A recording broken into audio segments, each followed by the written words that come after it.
Today I'm going to be filming 2 videos of a sew and tell of everything I've made since I started sewing 3 months ago. So this is part 1. Stick with me!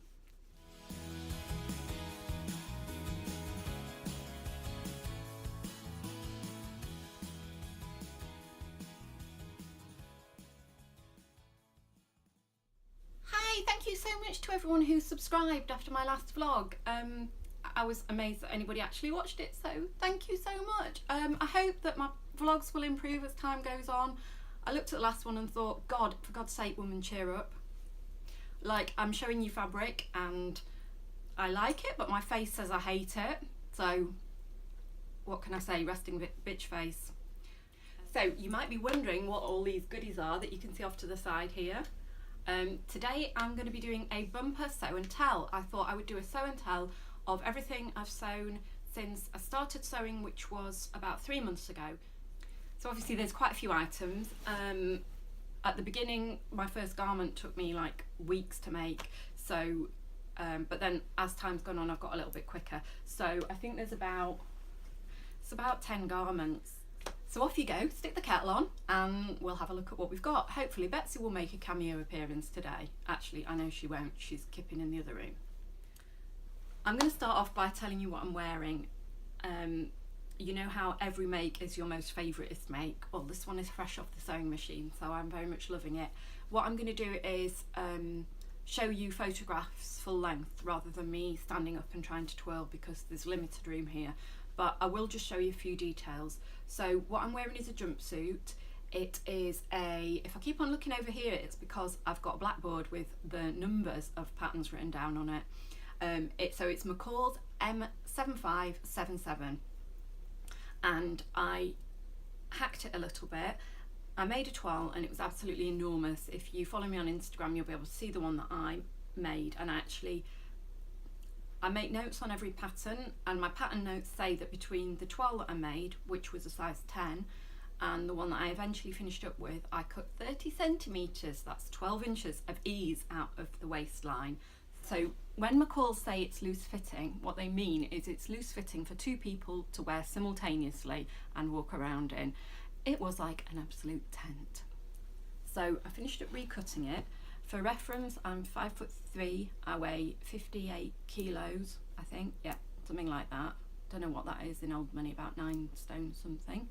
I'm a dress size 10 to 12, and I originally cut a size 10, I think grading to a 12 at the hips, and that was absolutely enormous. So I cut a size 6 all over for the second one, and it's still quite loose. I'm wearing a belt with it.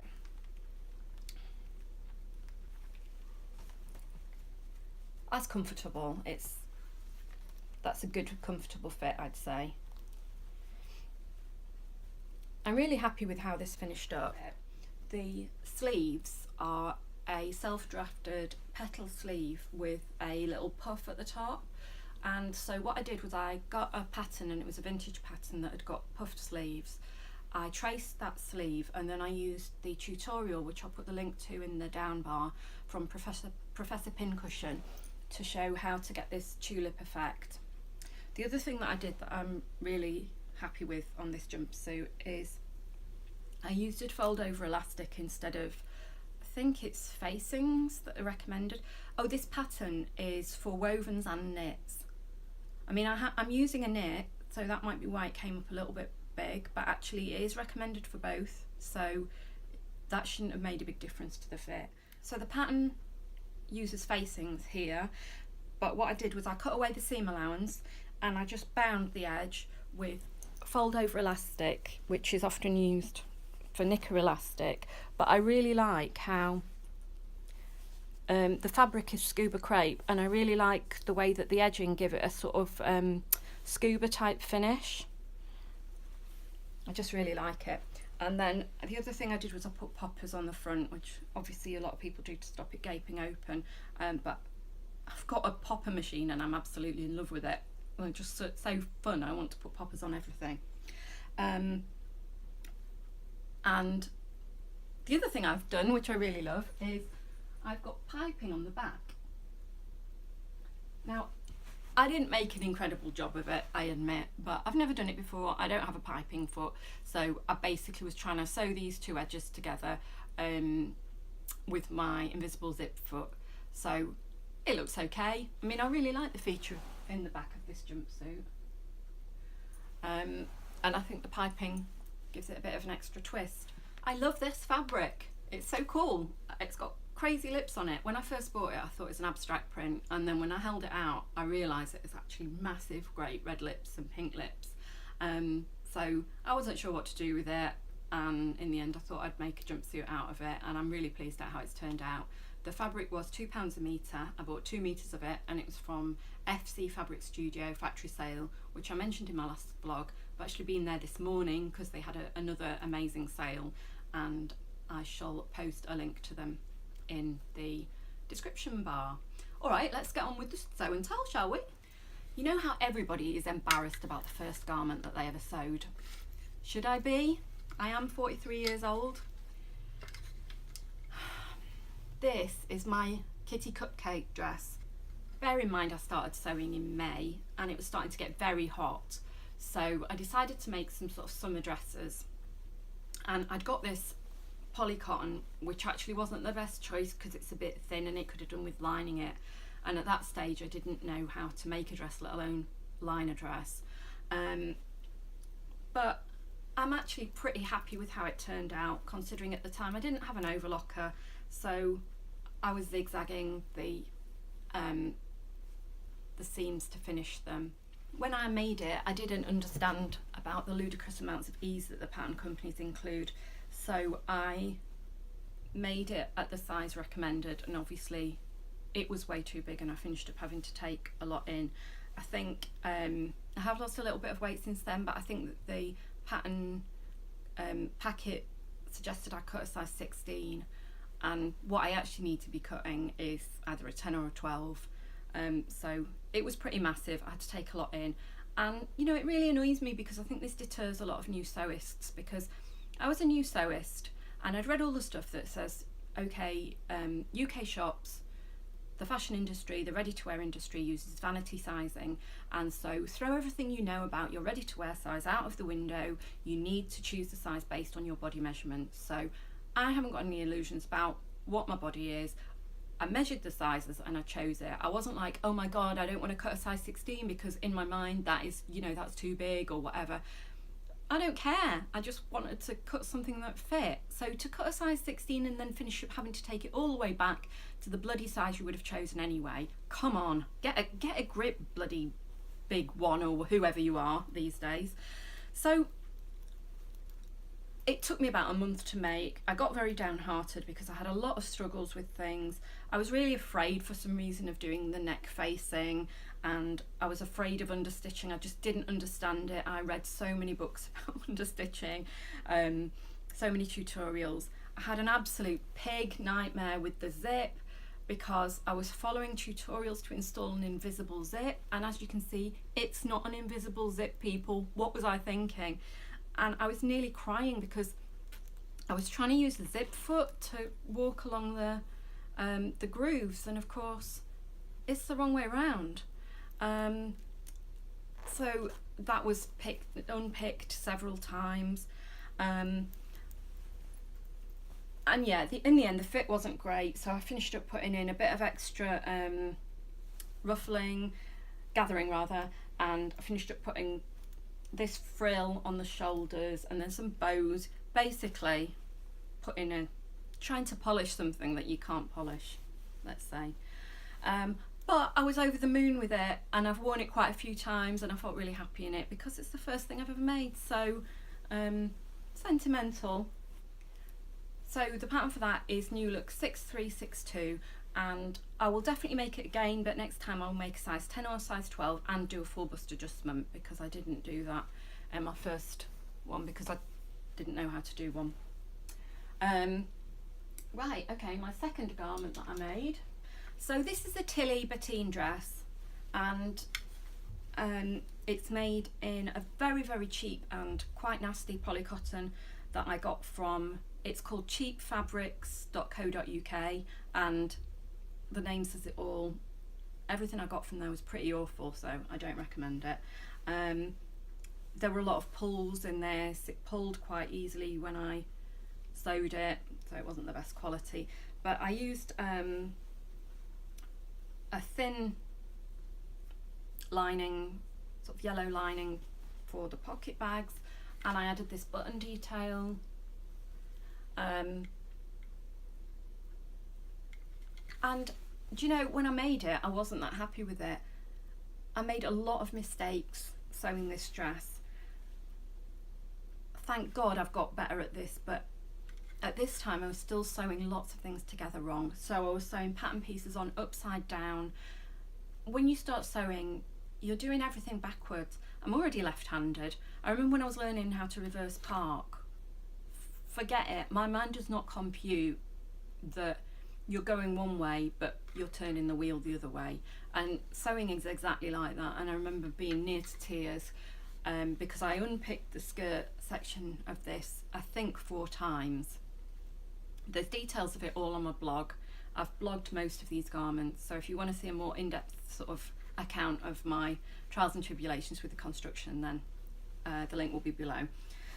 So yeah, it was a real struggle, and then when I'd finished it, I wasn't 100% sure if I liked it. I know I've seen lots of people say this, but the neckline is kind of neither one thing nor the other. Because I've got big boobs, I thought a scoop neckline would be good, but actually because it's a loose style, I needed the scoop neckline to be more fitted, I think, or I needed just a higher neckline, but basically something that would fit more. Otherwise you get that effect that my mother used to call 2 cats fighting in a bag. You know what I mean. So I wasn't sure if I liked it, but then the proof of the pudding is sometimes in the longer term, isn't it? Because I've actually worn it loads, and it's a very wearable dress because it's dressy, but you can still, because my back's knackered, I have to wear trainers everywhere anyway. So there's no point me wearing a dress that that only really looks good with high heels, because I'd never have anywhere to wear it with. So yeah, I've worn it loads and I really like it. I think that Tilly's instructions and everything are so good, so helpful. Everybody says you can't go wrong with her patterns. I really like her designs as well. They haven't got all this ludicrous ease in, so I would definitely recommend this. In fact, my friend's learning to sew and she's got the Bettine pattern, and I definitely recommend it for a beginner sewist. This next make is one that so many people have made. It's New Look 6446. I don't even need to look at my chalkboard because it's tattooed into my heart.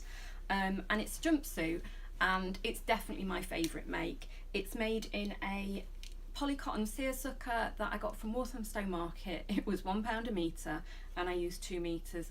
I know that this is going to make a lot of people, tall people, jealous, but you can reach things off supermarket shelves, so hey. But yeah, I can get a jumpsuit out of 2 metres, which is great. This is my make that I'm most proud of, and definitely the one that I've worn the most. Obviously this summer's been absolutely bonkers in terms of how hot it's been, and all I wanted to wear was loose fitting, cool items, and this has just been absolutely the don.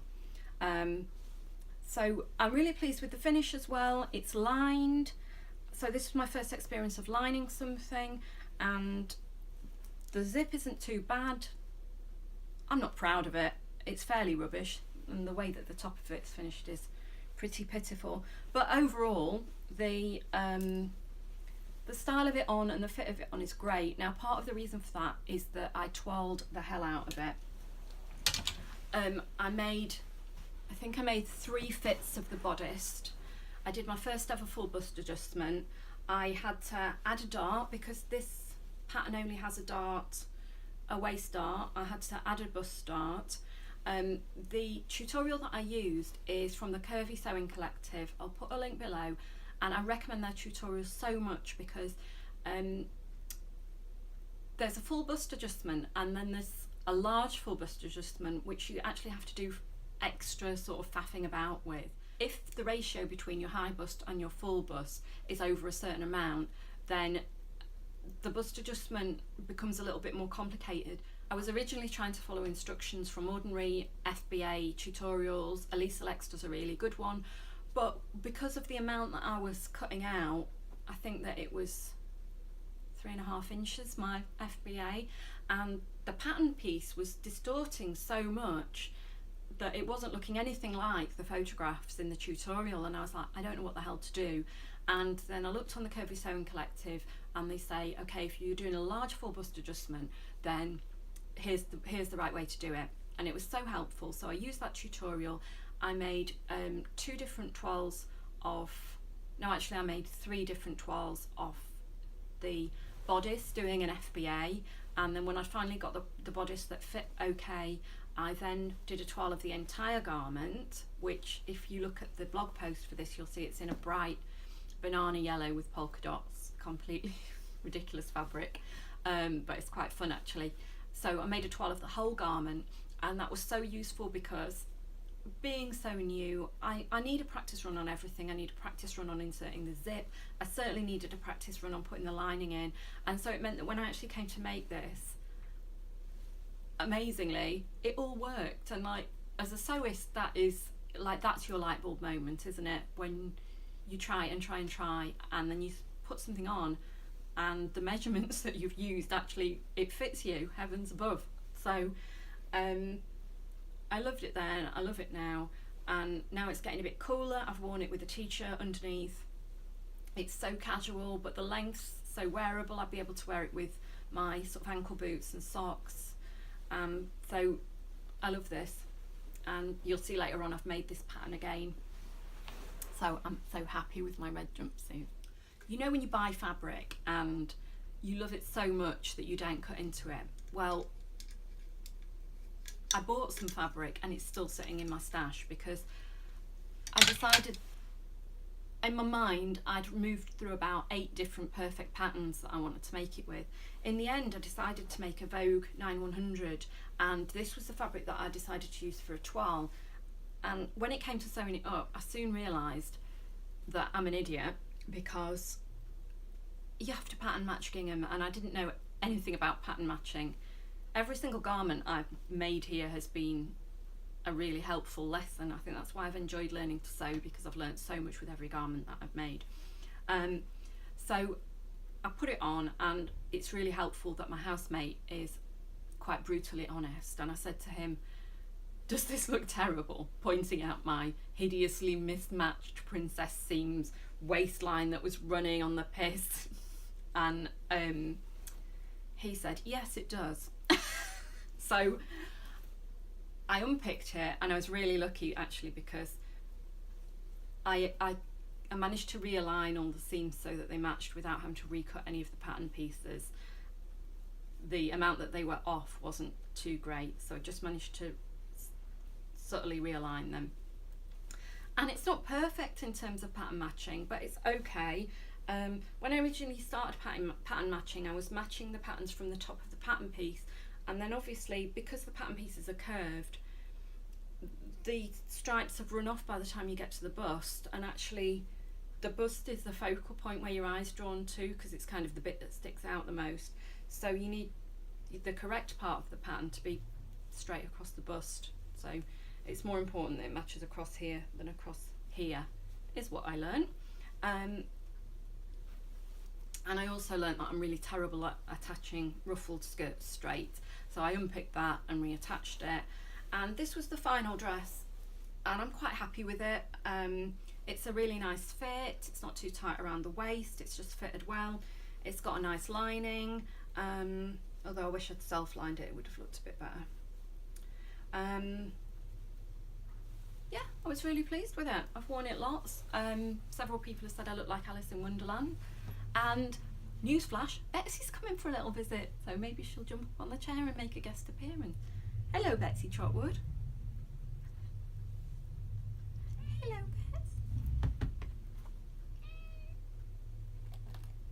Get ready. Get ready.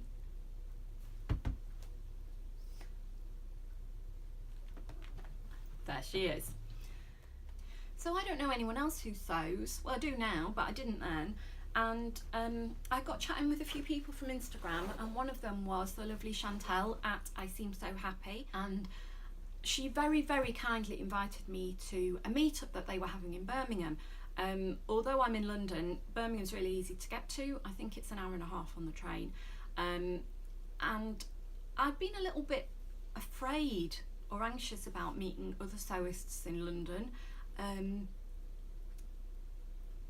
A lot of the people who go to the sewing meetups are sewing vloggers who I follow, and I felt it was a little bit like going to a red carpet event. I was going to go and meet all these celebs, and I felt a bit anxious about it. So I hadn't gone to any sewing meetups, but I really wanted to meet people because I was really I wanted to share my joy with other people. And so it was really kind of Chantal to invite me, and she was super nice about the fact that I was a bit anxious and everything. So this is such a geeky fangirl thing, but hey, if you're watching this, you will understand.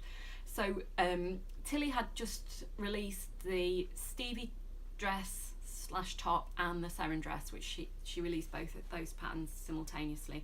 And Chantal said to me, quite a few of us are going to sew up a Stevie top for the meet, or Stevie dress, and so I felt like, oh, of course I want to join in. So my next make was my Stevie, which I bought the pattern, but it's not really my style, because there isn't a lot of shaping in it. I was a bit concerned about that my big bust would make it look a bit tent-like, but because everybody else was doing it, I just thought, hey, it's something fun, it'll be a fun little sew. So I made this, and as you can see, I made it so it's back to front, so that the button closure, I think on the pattern there's just one button, or you can do a bow, and I did it with 3 buttons. And I'm really sorry it's not been ironed. I made it in this lovely stripy cotton, which was from the Textile Centre. And the Textile Centre are really good, by the way, really good value and nice quality fabrics. I think it wasn't very expensive. It was $1.99 or $2.99 a metre, and it's 100% cotton, and it's lovely. Apart from it's very creasy when you've just washed it. But yeah, I made this top and I like it, but I haven't worn it since. It isn't really my style, but it was a fun make and I like it a lot. And then I had that stupid the day before panic, thinking to myself, well, I've got this new top, but I've got nothing to wear it with. I've got millions of things to wear it with. But I decided that I should make myself a Cleo pinafore. And I went onto the Fold Line group on Facebook.